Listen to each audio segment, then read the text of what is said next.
दक्षिण सोलापूरमधून महादेव कोगनूर यांनी गोतावळा निर्माण केलाय।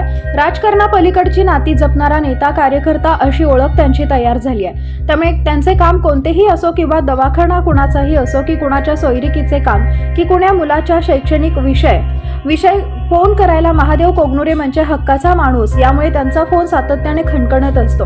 आपल्या प्रश्नाचे उत्तर तत्परतेने महादेव कोगनुरे सोडवू शकतात असा विश्वास त्यांच्या कार्याने तयार झालाय। याचाच प्रत्यय म्हणजे हत्तूर येथे 27 नोव्हेंबर रोजी बोळुरे यांच्या घरात गॅस सिलेंडरचा स्फोट होऊन 4 जण जखमी झाले होते।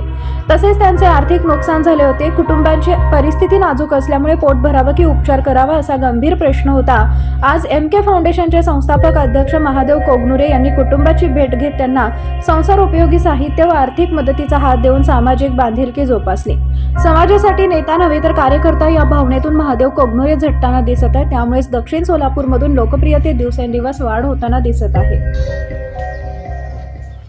गेल्या 15-20 दिवसापूर्वी हत्तूर येथे बोळुरे यांच्या घरावर म्हणजे गॅस फुटून मोठा आघात झाला होता। त्यावेळी मला हत्तूर त्याचे काही मित्र माझे श्रीकांत बर्ले असतील, सतुवर सर असतील, काही लोकांनी मला फोन करून सांगितले होते। त्यावेळी मी येऊन भेट दिला होता। पण त्यावेळी घरातील सगळे मेंबर हॉस्पिटलमध्ये असल्यामुळे मदत करता आलं नाही।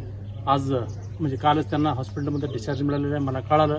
मग आज येऊन माझ्या फाउंडेशनच्या माध्यमातून फुल नाही तर फुलाची पाकळी समजून थोडं संसार उपयोगी सामान दिलेलं आहे। फक्त बोळुरे परिवारांना एवढंच मी ह्या माध्यमातून सांगतो की जे आघात झाला आपल्यावर ते डोक्यातून काढून आपण पुढील म्हणजे एक आपण म्हणतो ना की जीवनामध्ये काही घटना घडत असतात ते विसरून नव्याने जोमाने आपण परत आपल्या सर्व परिवारांना आधार द्यावा एवढंच ह्या माध्यमातून सांगतो।